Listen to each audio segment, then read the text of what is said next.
Hi, I'm Brittany Ashley, your host of Breaking Norms Building Dreams, your guide through this transformative journey in both business and life. This is your place crafted for dreamers, doers, or anyone who has been told they can't. Get ready as we challenge those narratives together. You're tuning in live to the United Public Radio Network, airing on 105.3 and 107.7 FM in New Orleans. We are streaming on all the popular platforms every Monday at 3 p.m. Eastern Standard Time. Join me for a candid and thought-provoking conversation celebrating your unique journey because you are worth it. Hello, everyone. Happy Monday. We're pre-recording today. I always tend to say live right away. This is Breaking Norms, Building Dreams, and I'm your host, Brittany Ashley, and we are pre-recording on lovely Thursday, but we'll be live for you guys on Monday on the United Public Radio Network and UFO Paranormal Radio Network 105.3 and 107.7 FM in wonderful New Orleans. I'm so excited to have Addie back on the show with me, Adriana. We call each other. Hello, everyone. That's how our friends have evolved over time. Can you believe we've known each other for, it feels like 100 years, but really it's been a year? It's a year. I feel like it's more than that. I don't know. I feel like it's definitely more than that. Who knows? It's a year because I came on your show around this time. But I feel like I knew you from before that, right? Listen, guys, we started off on Instagram. I don't know if all love stories start out that way with biz friends, but that's how ours started. So yes, thank you, Instagram. So if those who don't know Adriana, she has a show before mine called Negotiating Happiness. But let me just do a quick little debrief on who she is, and then I'm going to hand it over to you. And then we're digging into also expectations and realities of outsourcing as a whole, as we're both in that kind of realm of businesses. So everyone, please meet Adriana. She runs an online business management company helping small business and entrepreneurs systemize their business for maximizing efficiency and profit. 3 years ago, Adriana swapped her legal hat for that of an entrepreneur, striking out to negotiate her own happiness and live life on her own terms, which kind of coincides to why you started Negotiating Happiness on the, what time is it at again? I can't, it's 1 my time p.m. is 1 p.m. Eastern time. Yes. Time. And I'm at 3 Eastern time. I always get confused with time differences. I know, because we're so far apart. That's why.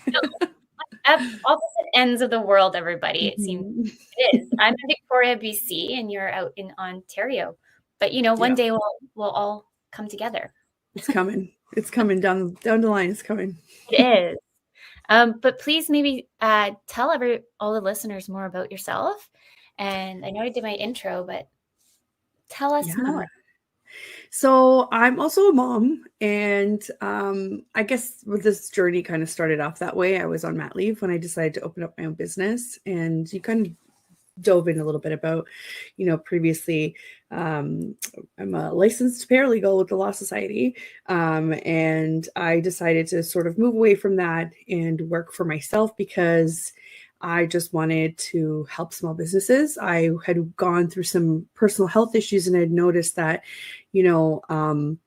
there were sole practitioners, physiotherapists to be specific, that weren't answering any of my calls. So I was a lead for them, a client. And I kept thinking, I was like, wow, if they had somebody to help them fill in the gaps and to kind of take care of that side of operations, they wouldn't have lost a client, which at the time I was desperately looking for a physiotherapist. So it was just sort of a happy thought that came out of a really crappy health situation.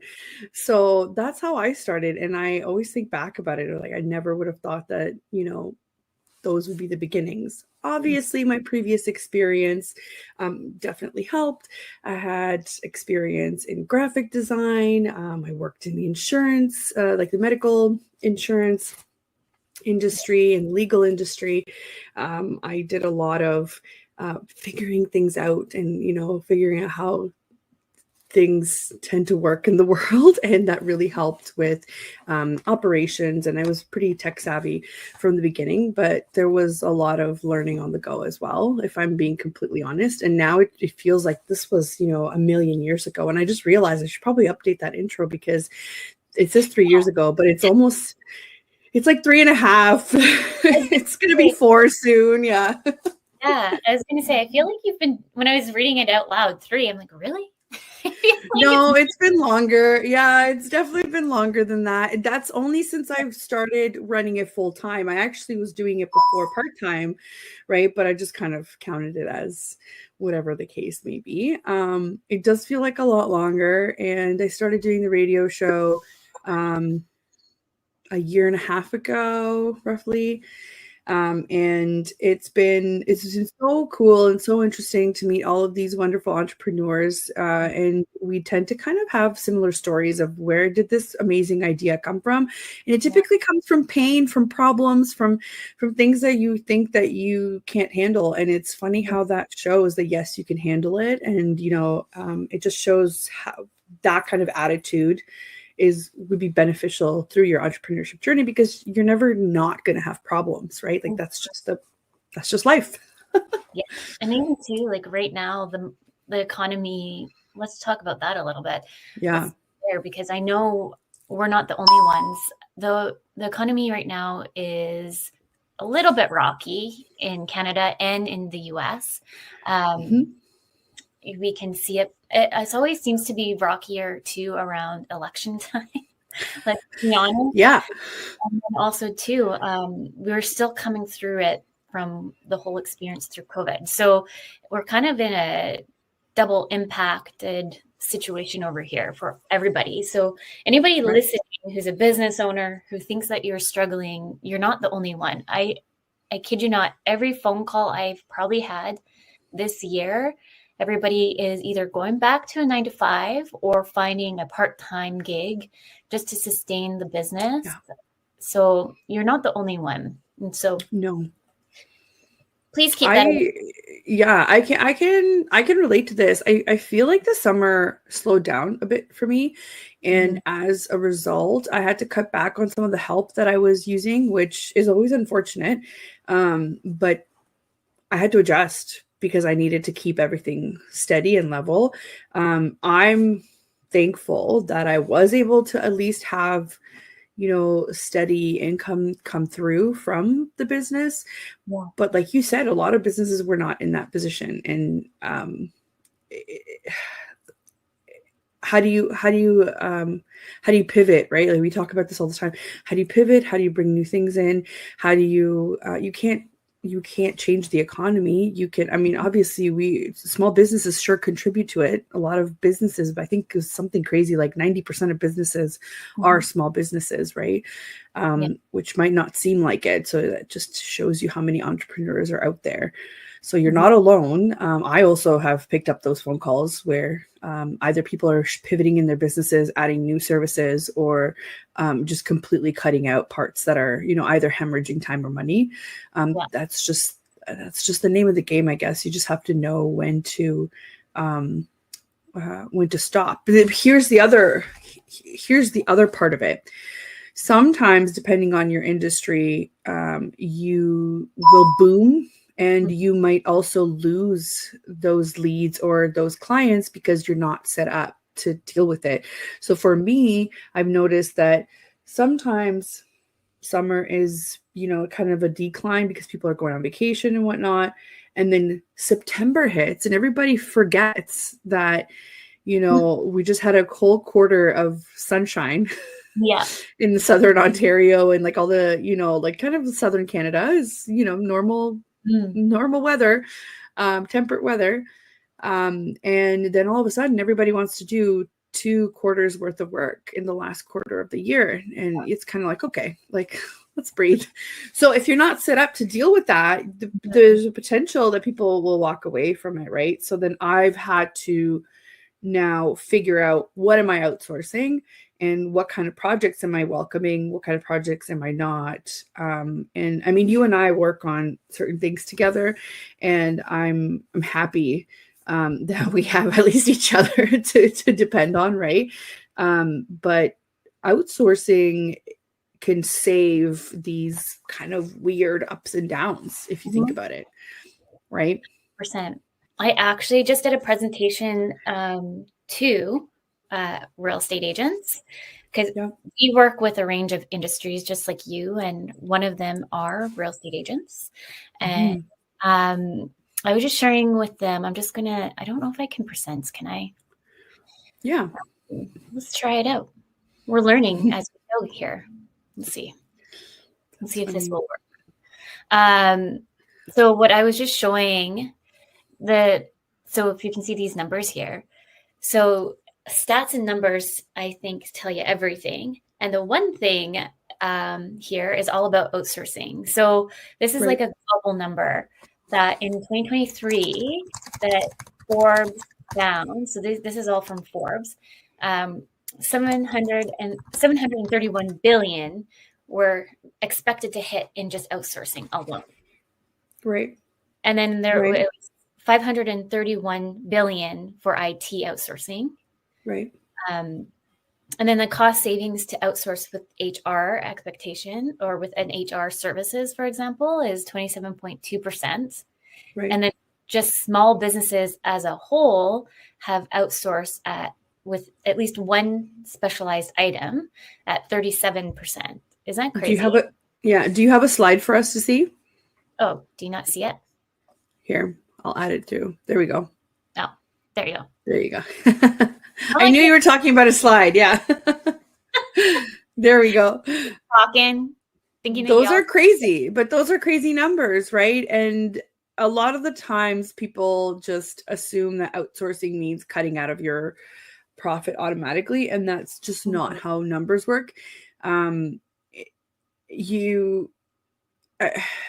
kind of goes back to the whole, you're gaining back your time, which means that you can then bring more to the table because you are the person that's doing the high level thinking, the idea person, that whatever else. So once you put the numbers down, like for example, when I went away on vacation, I outsourced some of the admin work and the back and forths with clients because that kept them happy.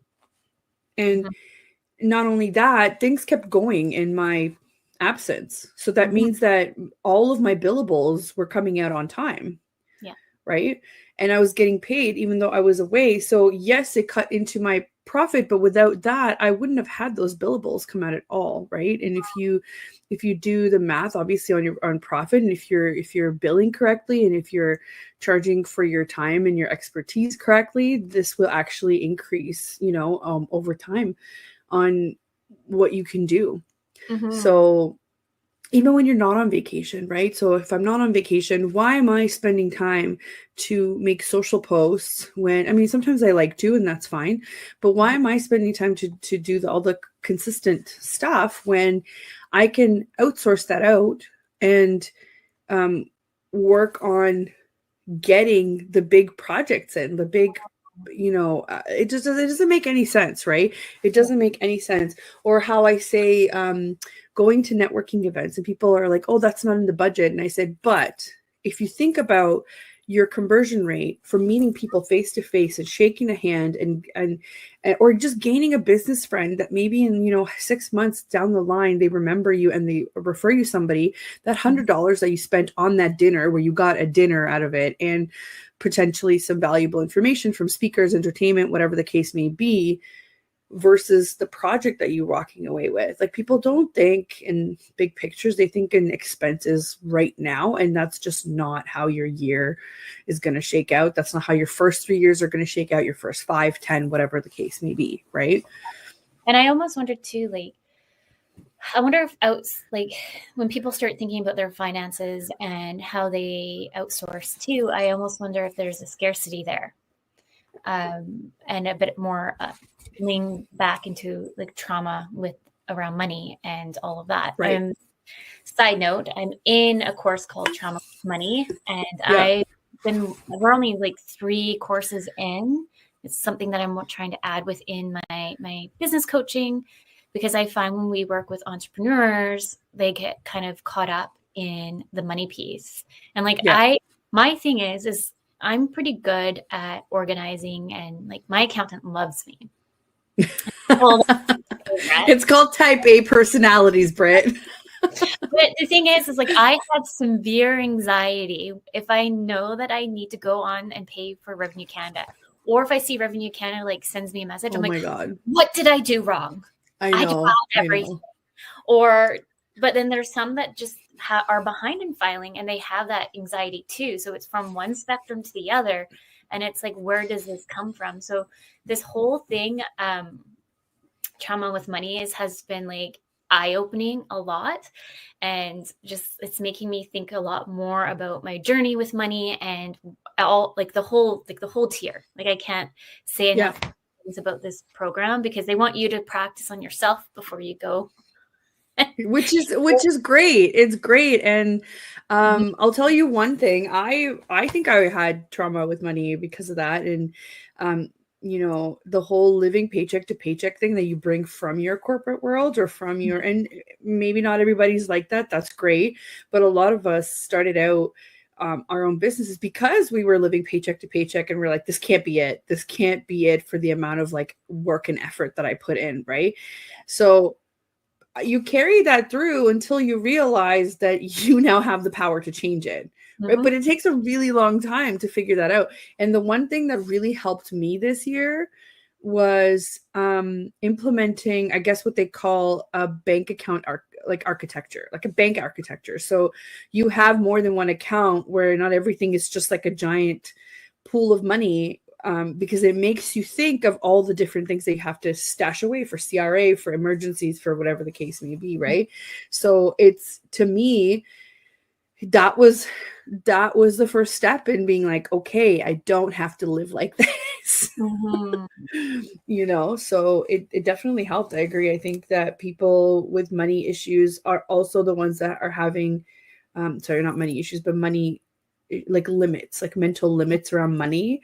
They're the ones that also tend to be the ones that don't charge for their services accordingly. No, 100%. And yeah, so one of the exercises we did recently was like go off and write a note to money, like write a letter to money and what it means to you. Right. And I'm like, this is like, you know, I'm not doing that. And then I did it. I'm like, no, I will do it. And then it's just kind of like I was saying to a friend, it's definitely like a healing journey as well. And so it's just been, the course, I can't say enough great things about it. So in a few months' time, I'll let you know, because I'll be certified with that. Yeah. But oh, sorry. I was just going to add. I was just going to add to your thing for people that don't understand, that have never done any sort of, I guess, journaling type of reflection. The reason why you do that with money is because you're forcing your brain to verbalize either the good or the bad or both into words, and realizing what you're really thinking about it. So once you see it on paper, it's kind of like when your accountant gives you the numbers and you're a little surprised and you're like, oh, I didn't really think I was spending that much here, or, oh, I actually made more than what I thought, right? Like it's just a realization. You're quantifying your thoughts almost, even though it's not numbers, right? It's not numbers, but it's words. You're putting a value to these feelings or whatever it is. And now that you know, you can change your behaviors. And it's like therapy, right? Like that's why people go to therapy, because you can work on changing your behaviors. And this works with money. It's the same thing, you know? Yeah, it is 100%. And I find like with and because you mentioned about like pricing your packages and stuff like that, I think it's all interconnected, especially for women. I feel like we always undersell ourselves. I'm just moving myself closer. We always tend to undersell ourselves and then lower our packaged rates, and not just kind of like imposter syndrome. I think it comes down to a little bit as well. we think that why would somebody pay for this because we're not worthy of it? But really it comes down to that we are all worthy of it, but how can we change our mind frame? And I was just talking to you about Lindsay, who's my coach. The other day, they're like, Brittany, you don't talk nicely to yourself. So we're going to sit here and start like you practice back to, I was like, oh my goodness, this is really hard. Right. Yeah. I think like having like my number one thing is like this year anyways has always been like give yourself grace, because I'm a high achiever. I'm always striving to do 700 billion things, and everyone's like, well, you're just doing like all you're killing it, and I'm like, no, I'm not, because I haven't done X, Y, and Z. But so this year I tried to like take a step back, give myself grace, and then look at all the things I've accomplished this year. So one of the biggest things for me was speaking, like going more into in-person speaking gigs and podcasts and all that, which have been very successful this year. So I need to kind of like take that moment and celebrate those wins, because what you put out is also the energy that you get back too. It's true. And another thing to add to your idea that a lot of women tend to bend when it comes to their pricing because maybe they're unsure of value. I also have another comment to make, that even if they are sure of value, women tend to have been taught to be of service. So what that means is I've seen them in my own experiences with clients where they're way more likely to accept clients that don't fit their ideal situation or type because they want to help them out. So they will bend their own, pricing to fit somebody else's budget because they want the business, but also they think it's going to help. And that's a cautionary tale waiting to happen every time, right? Because we are trying to be of service all the time. Yeah. And I will go above and beyond for clients because I want everybody to be happy. I'm a people pleaser.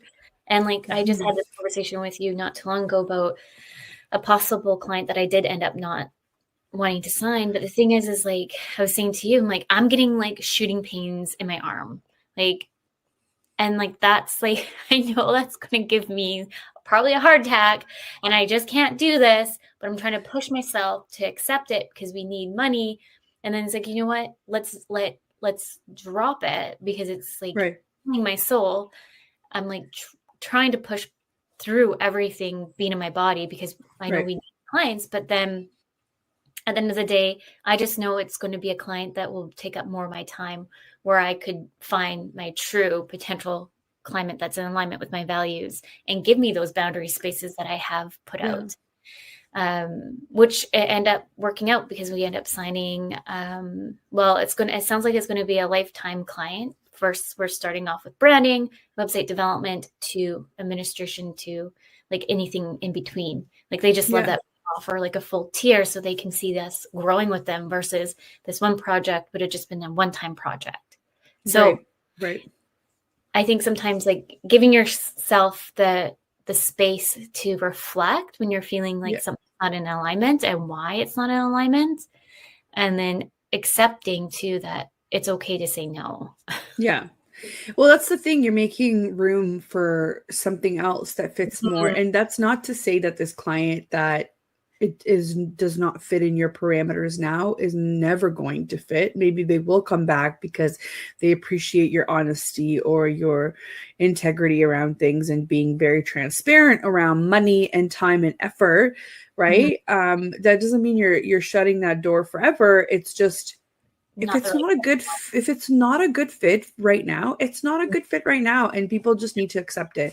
Right. And this is exactly how it works with outsourcing too. Like you should have certain expectations, right? I remember when I first started out, I had put out this freebie that was, 10 questions to ask your VA before you hire them. And there were so many people that were interested in it. I was really surprised. I was just thinking this stuff is common sense. But again, it's not. It just shows you that you kind of have to go with your gut on certain things in entrepreneurship. And a lot of the questions to me seemed very like, this is setting expectations and boundaries. And a lot of people had bad experiences with VAs or with outsourcing. So it turned them off from going forward with services like these, right? And a lot of the feedback that I got on it was, you know, I never knew when they were working, or I would just give them tasks and they wanted it in a certain format, and whatever the case may be. So it just shows you that even the people that are supposed to keep you organized, they also need some structure, just like your business needs structure. And that's how you set these boundaries in place and these expectations in order to have a successful relationship. But once you have that in place, it is so much easier to see the value of your this transaction, like, you know, outsourcing and whatnot. Yeah. And before, I see here that you've changed your slide on what is a virtual assistant, which is great. I usually describe them as the doer, right? And then with the OBM is the thinker. Sometimes we do both anyway, right? Yeah. So you can, yeah, that's awesome. You did. This is a slide. This is all the presentations I presented to all the real estate agents, because I find a good chunk of people, when they come to me, they actually end up needing an OBM, not really a VA, or they might need both. And they're not even ready for a VA because they have no SOPs in place. They have like nothing. They just want to start. Yep. I always say this, you need an OBM first in most situations before you get a VA. Yeah. Exactly. So like in this, for anyone listening who can't see the screen, more or less, VAs are very task-oriented support, and then you have OBMs that are strategic management. But I like to kind of get people to think about the level of authority versus, like, a VA would be limited decision makers, where the OBM has authority and has autonomy. So it really helps break up the two. So you and I work with an interior designer, and we do both. You and I are similar, where we wear both hats. Go between an OBM, VA, and we analyze, we do strategy, and then I wear my coaching hats. So we make a great team. Get it done. Yeah. That's so funny. Yeah. And it's great to have these distinctions. And just to put it out there, this is so new for the world, because I laugh at myself, because I get a lot of questions sometimes when I meet a lot of new people. They say, well, what's an OBM, right? Or what do you do? And I'm sort of getting really sick of telling people what I do, which is terrible for networking and for putting yourself out there. But this is in like a personal setting, let's say, right? Not in a professional setting. So please don't cast judging eyes on me, but I'm tired. Okay. I'm tired of telling people what it is. This is a perfect chart. I feel like saving this on my phone and just be like, let me give you a presentation. Well, like I mentioned to you, like, I feel like more people understand like fractional operation. Yes. That's why I end up changing out the website a little bit with that kind of copy, because they're like, oh, I get it now. For some reason, people seem to get fractional business managers than online business managers. Overall, it's just, we're in the online space and we know how to manage everything under the sun to make your business successful. Right. And sometimes it's just picking up the slack where you can't, right? So sometimes it's just being that right-hand person for the business owner. And sometimes it's being that person when they're not there, or being that person where they're just not really sure how to manage it. They're not really sure what to do next, right? And the good part about this is that we work with so many people that odds are we've been in the situation before, and we've seen it through more than once, most likely, right? So it's not just about websites. Like, I mean, you could do websites, you could do socials, you could do all of the things that encompass the online digital world, and what usually, you know, is required of a business. But we also do, like you said, the strategy, the figuring out how your systems are going to work, figuring out what's working and what's not, like trimming the fat on, you know, the million platforms that you decide to sign up on that you don't necessarily use, or figuring out, easier ways for you, or actually just figuring out how you can use AI for your business to gain some of that time back. Or, there's just so many things that we kind of have our hands in. I like to say that we like to figure out the puzzle behind closed doors while you're the one going out there and getting the clients and doing development and going to networking and doing all of the things so that we can still service your clients while you're doing all of the things. 100%. Right. And I feel like a VA comes in and supports us. And so we're the middle person, right? So a VA comes in support. We have VA services and we have people that we work with that are VAs. And sometimes we do the VA work too, because it's just the nature of things.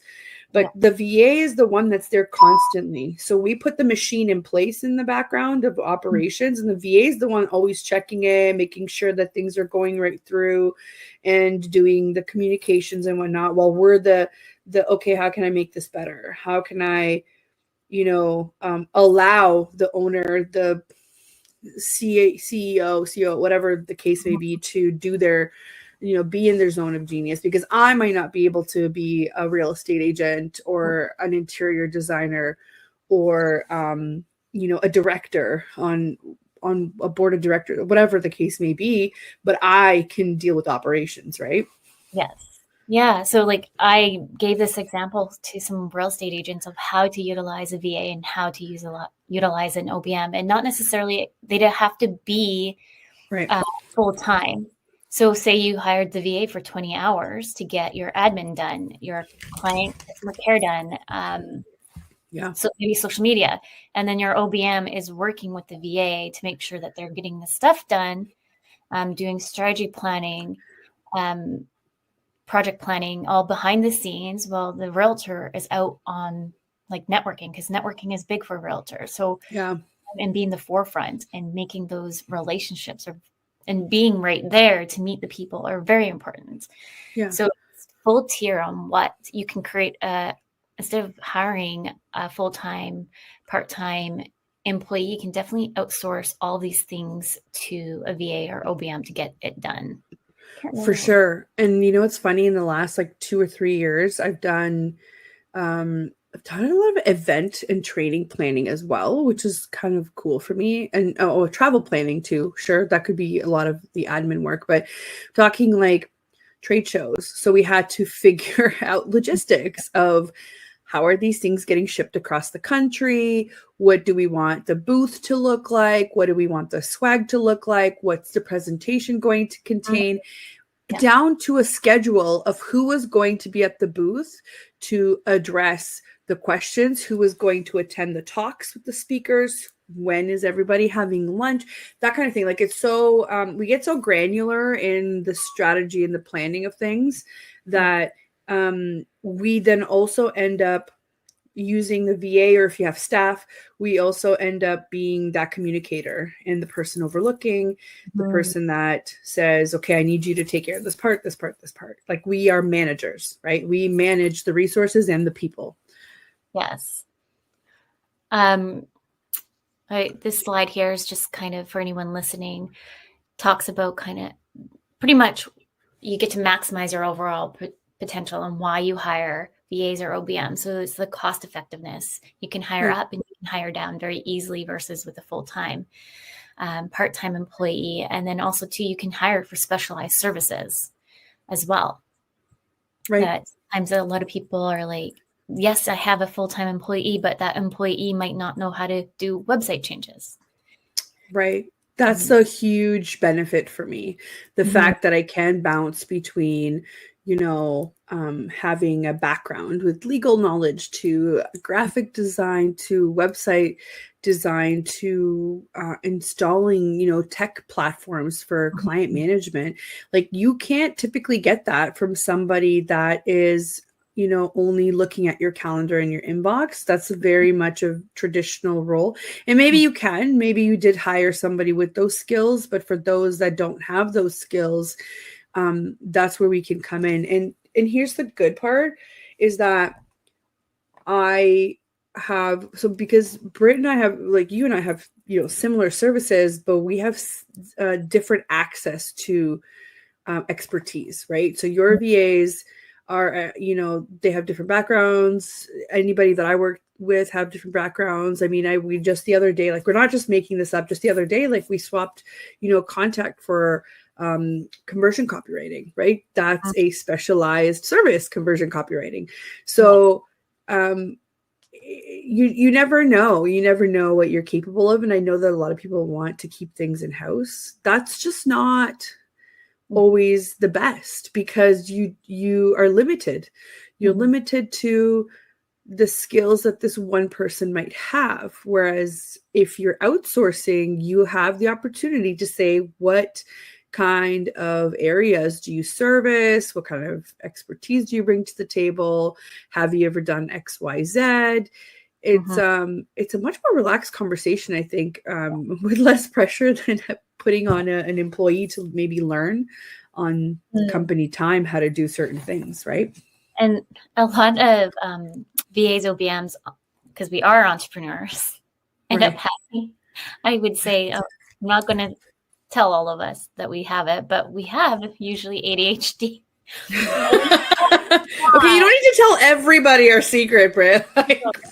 Okay. We need to, like, if we're not constantly learning or challenging ourselves, giving ourselves that extra dopamine, like, we're just bored.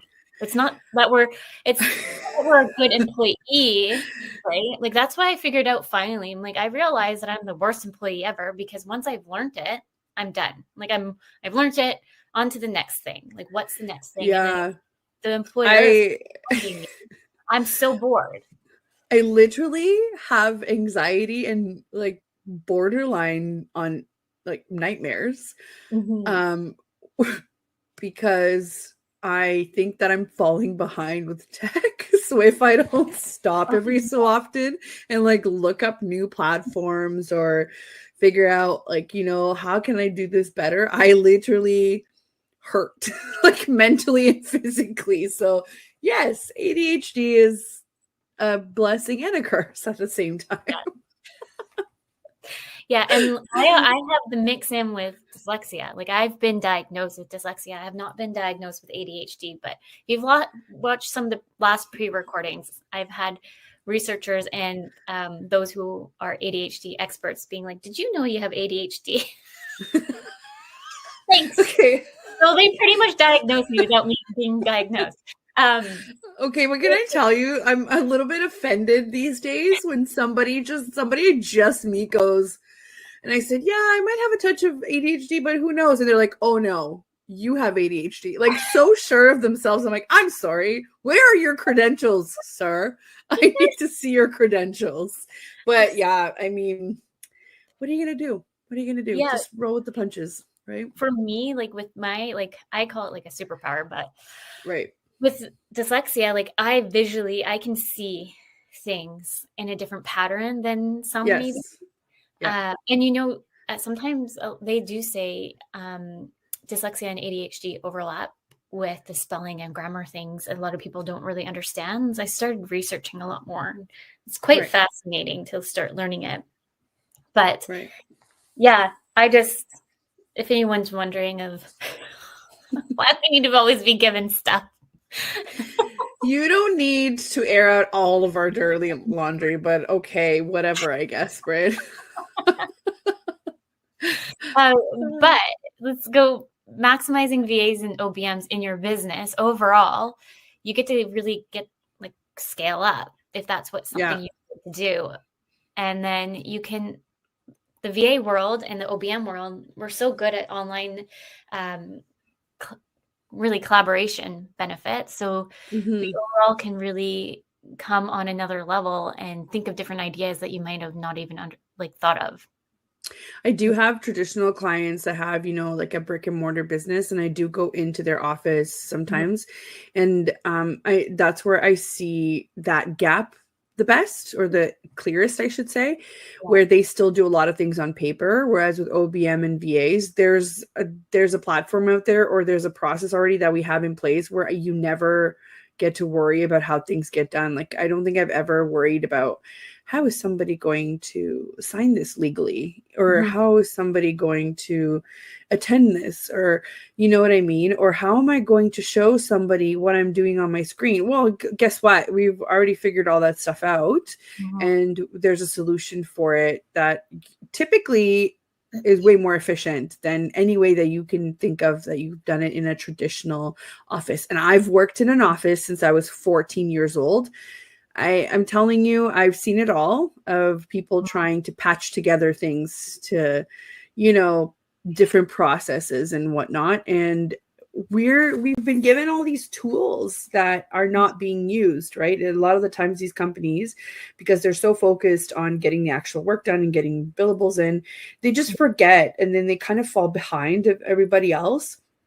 You know, like if you're still running your business from Excel sheets, I love you all for having the grit and the determination to make that work for you, but that sounds like hell to me. I know people who still send out invoices from Excel. That's crazy. That is bananas. That is bananas to me. Okay. And I'll say, I'm saying it obviously in a humorous way, because you're spending so much time trying to troubleshoot really old platforms, or platforms that are this close to breaking and leaving you with corrupt files, which gives me like internal anxiety and rage. Yeah. That you don't even realize until something like that happens. So we just know, we've seen it, we've dealt with it, we've you know, put people over on different systems. We've seen that not every system can be the best system, and we work with custom solutions. I think that's probably one of the most important parts. Like we're making your business run to your level or to your ideas. It's not the other way around. Exactly. You know what I forgot to do? And because I'm so involved, like so into this conversation, I forgot to put banners up. Oh, and a midway intro. We're, you know, we're on the radio. We're live, pre-recorded, but live. I know. We're just like right into it today. I know. So if anyone listening or watching us, please like and follow and support us here or go follow myself at Career Dynamics VA at the bottom screen, or go where's yours? Instagram, right here. There you are. Yeah, mine's assistant.ontario. Super easy. Yeah. I could find you easily in Google. Looking at the expectations too, just for your finances and outsourcing, I find like I really try to educate the realtors the other day on this piece, because I find everyone's talking about, you need a VA, go get an OBM, or go do this and this and this and this. Well, have you even thought about your finances? Can you afford that? Because the number one thing I'm finding when we work with some people, they've all of a sudden like, oh, we can't afford that bill because we didn't map it out properly. So really assess like your current financial health, compare cost to outsourcing versus in-house and how much you're going to save. Define your financial goals, and really elevate, like look at your return on investment as a whole, because we're like, for realtors, like they're on the front line. So they have to be really in the front line to make those sales. Well, a good chunk of us do, let's be honest. Making those connections and then looking at the financial risks overall. The other thing too is with industries like that, right? And that could be for mortgage agents too, and other, I mean, they're all regulated by different bodies in Canada here. And so there are some things that they can and can't do, which fair, but typically solopreneurs like that, where they don't have the support, because not a lot of realtors will have in-house admin provided by their brokerage. Not all of them do. Some might, but not all of them do. You have to look at what's a direct return for investment and what's an indirect one, because it's very clear to me that sometimes we value things like marketing, having a marketing budget more than having, you know, admin help or having a setup done for a platform, because they don't see the direct return for investment. Because marketing, they say, I can measure, there's a quantitative, piece of information that I can get from it that says this is bringing me X leads a week, and this is now converting to XYZ. Yes, but when you're spending more time doing the admin or, figuring out a platform, you're losing out on opportunities to go make those connections and go get those in. So what is a direct and indirect return for investment? That's something that you should be thinking about. And if you're not sure about your finances, do a range and have your, what is your cutoff, right? So is it a percentage? Are you saying I can spend 5% of my of last year's, income on this? Or can I spend up to 10% and then stick to it and then adjust as you go? You don't have to, put an exorbitant amount out there, especially if you're at the beginning. This is why I always say, you don't need a VA. A VA typically is somebody that you need all the time. If you start off with an OBM, you can do it, like we said, it's a fractional operations manager. So you can do for smaller periods of time, but that will give you more to think about. To say, okay, I've done all these things on my list that I've been sitting there for a year. What next? What else can I put into place? And the other thing, I had a really interesting conversation is everybody's getting this subscription fatigue because every platform now is riddled with, you have to, even Canva just raised their prices. Oh, did they? Right? No. You have to check because it was kind of ridiculous. People on the internet were losing their minds about how much they raised their prices. Yes. And we use it all the time. Yeah. So they're getting subscription fatigue. So they'll say to me, no, I don't want another platform, until I'm like, okay, all right. I was like, let's do some quick math. You're going to hire a VA and you're going to pay them, I don't know, $40, $50, $60 an hour, whatever the case may be, depending on the expertise, or if it's an OBM, whatever. Or you're going to pay $25 a month to take care of a couple of hours that it would have taken somebody else at a higher rate.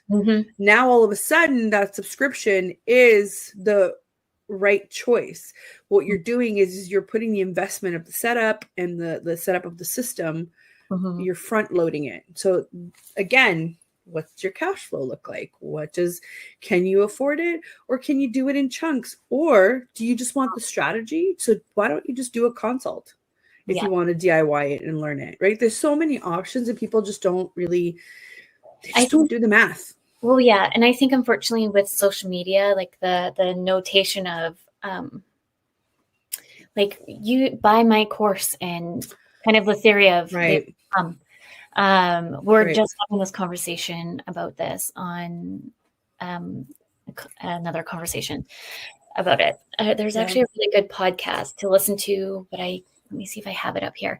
But it kind of goes in a bit to certain people that are out there and they actually have a lot of money to produce these things. And they're just more advertising, buy my course and you're going to get millions of dollars like I do. But it's really in the reality of it. It takes time. Just like Rome was not built in a day. Business. Yeah. I actually have a really interesting story about that. That I didn't think about it until someone else told me this. This is a true story that I know from another entrepreneur.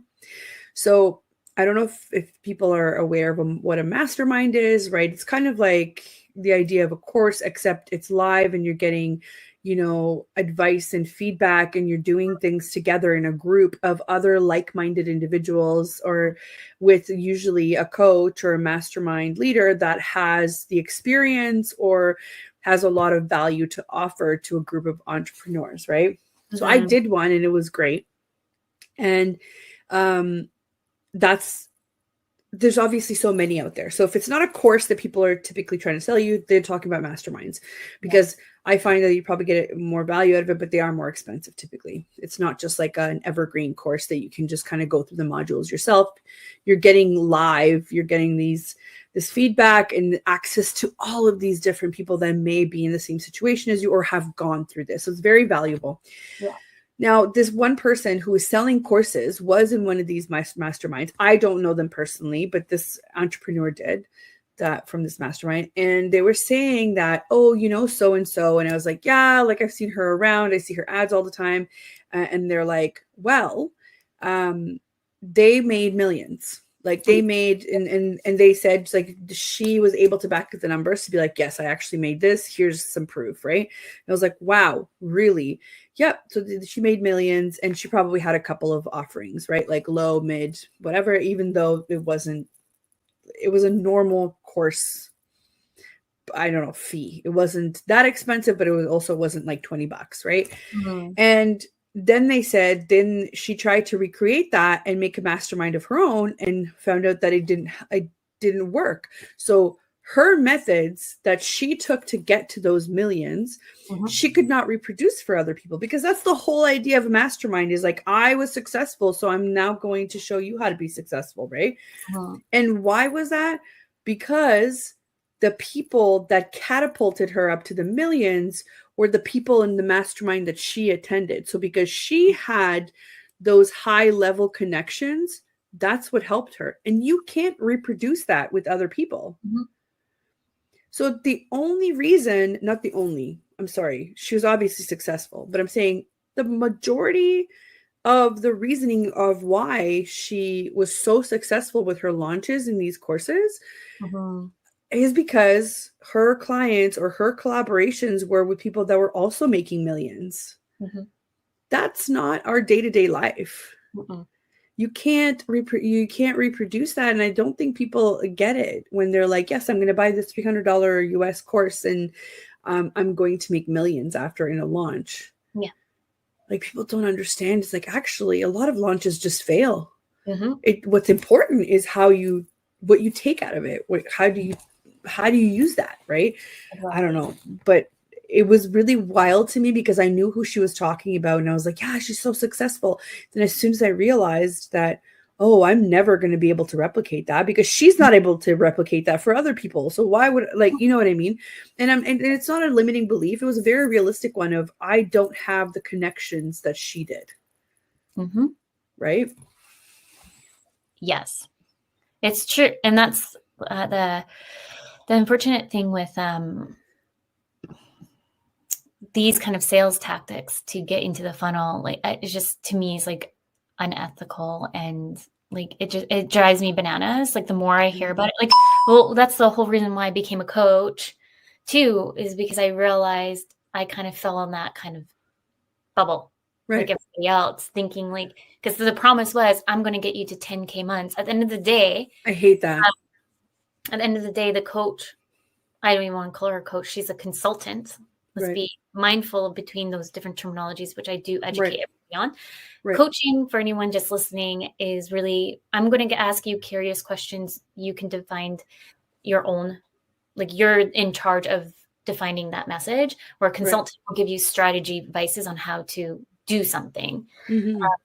So this particular coach promised 10K months, and their whole strategy was like, charge 3K here, just so then you can get up to 10K really fast. But and I should have known this when I started this, I'm like, a lot of these pricing models don't make any sense, because I had somebody come to me and they wanted a website development, CRM implementation, branding, like all the things that you need to kind of build the hub of the business. And she was just like, charge 3K, where I could have charged 5K, because I'm realistic. That was what we're expecting. Right. Long story short is, if things are not in alignment to you, start asking questions and do more research and out there. I wanted to talk about like pricing expectations before almost at time-ish. And I want to go to, there was something else I wanted to share too before we were almost at time. But VAs here in Canada and or in the US, you're going to see, like, on average, like, VAs at least starting at $30 an hour. And people have a little bit of a heart attack on that. But look at, I don't know, I always say this, I was like, 30 now is low. Like 30 is low. Like, sorry, we have to pay our own taxes, our own CPP and EI contributions, which are the government taxes, and and benefits that any employer would have to pay. So when you think about it, when you dissect 30 actually becomes like 15, like 20, like, you know what I mean? I don't know. And then OBM's at least at 60 an hour. But like the thing is, everything's changing. Even if you look at minimum wage here, Yeah. I think it was Ontario. Aren't you guys going up to 17? Yeah. Yeah. And I think here in BC, I think don't quote me, but at the point is that we're minimum wage here. People who are just starting out has no expertise, no nothing, have not, like, I have my BBA in marketing communications. I've worked in the tech industry. I've had years of experience in the tourism hospitality industry, events, like all these things. Right. And then you want to pay me like nickels and dimes for my ideas. Like, sorry. Right. No, but it's true. It's true. And same here, right? Like I don't know, got a BA from, University of Toronto, and like that's not cheap. If you start looking at it, then a postgrad, then all this, different experience in different industries, that's what you're paying for. You're not just paying for my time, right? And that's when people start getting confused, is you're not just paying for my time, you're paying for the time that I've previously spent to get to the level that I'm at. And this is, it's so funny because very traditional industries go through this a lot. Like, why do accountants and lawyers charge so much? I was like, well, they literally spent like, 8 to 10 years in post-secondary school. That was very, very expensive. And then they're going on to get the actual practical experience. That's what you're paying for. It's not just their time, right? Time is just a way to measure, but you're paying for the experience. Same with accountants, right? They have to get certified, etc. Right. Yeah. We're almost at time. So any last minute thoughts? And I want to share your quiz that you built. Why is business so hard? Right. So this is supposed to kind of point you in the direction of which part of my business am I missing out on? Which part should I focus on? It's kind of like to take it. If you think that you're missing a couple of steps, this might bring you some some clarity on it. You can find it on ontariosystem.com/business-efficiency. What I should have put it on I should make it into a pop-up or something, but even if you go to ontariosystem.com, I'll make sure to link it on the homepage as well. Take it. It's free. It'll ask you to sign up for our list. Full disclosure, I've been so busy that our list maybe gets an email maybe once or twice a year. So, but I mean, that's good for your inbox, right? I can't handle all the emails that come in. So I figured that's okay. It's just supposed to point you in the right direction of maybe you need to focus on systems, or maybe you need to focus on marketing, or maybe you need to focus on other. And at the end of the day, if you have more questions, I'm happy to answer my DMs. If you want to go on Instagram, assistant.ontario, you'll find me there, or send me a message through the contact form, and we can definitely help you. And if you're a fan of Brittany, odds are we're going to be working together on some things. So don't be shy.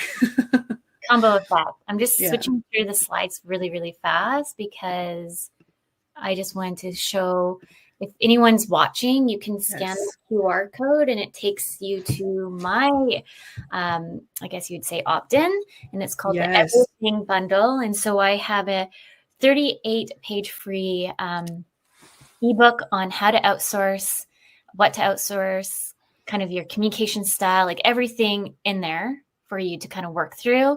And then we have a bundle on imposter syndrome and how to overcome it. Amazing. And then is whatchamacallit, what else is in there? I did so much in there for you guys. So overall, it's a whole bunch on sales funnels and pipelines as well. That's what else. Yes. Yeah, I'm literally, so I just scanned the QR code, so I'm on it right now. That's awesome. Yeah, it says crush imposter syndrome, master outsourcing, and scale. That's awesome. Yeah. So if you're just listening, you can just go to www.creativedynamicsva.com, and it's the opt-in on the home page there for you. So you can come in, and I was just saying to all the realtors, I'm going to be adding to it. I had an idea to do on how to create SOPs, because why not? Let's just make it a true everything bundle.